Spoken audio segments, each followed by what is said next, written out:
मोहम्मद अकबर 72 साल। 2 बच्चे ने, एक बेटी एक बेटा है। बेटी अपने घर आ रही है, बेटा मेरा गिनती रक्षा चलाता है। 18 साल की उम्र है उसकी।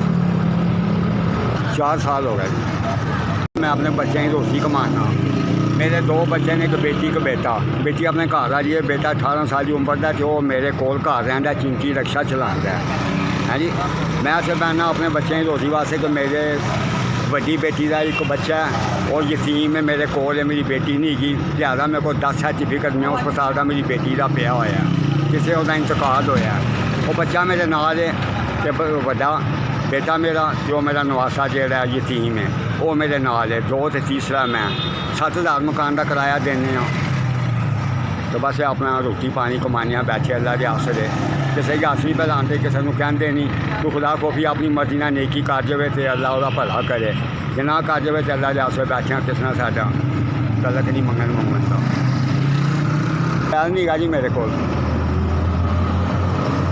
मैं ना मेरे बच्चे कोल है ना मेरे कोल है जी। बेटी तो मेरे अपने घर आ रही है, बेटा मेरे कोल है 18 साल का, उसकी मोबाइल नहीं गा, तो मेरे कोल भी नहीं गा।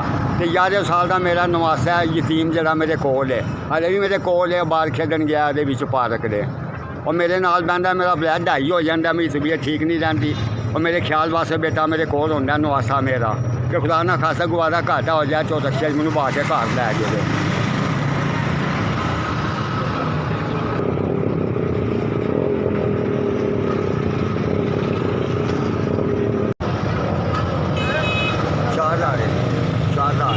चार हज़ार है जी।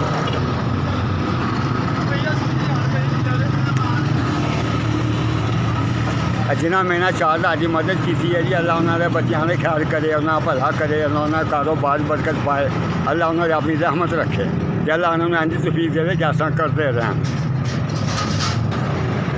तारी मेहरबानी है जी। SPS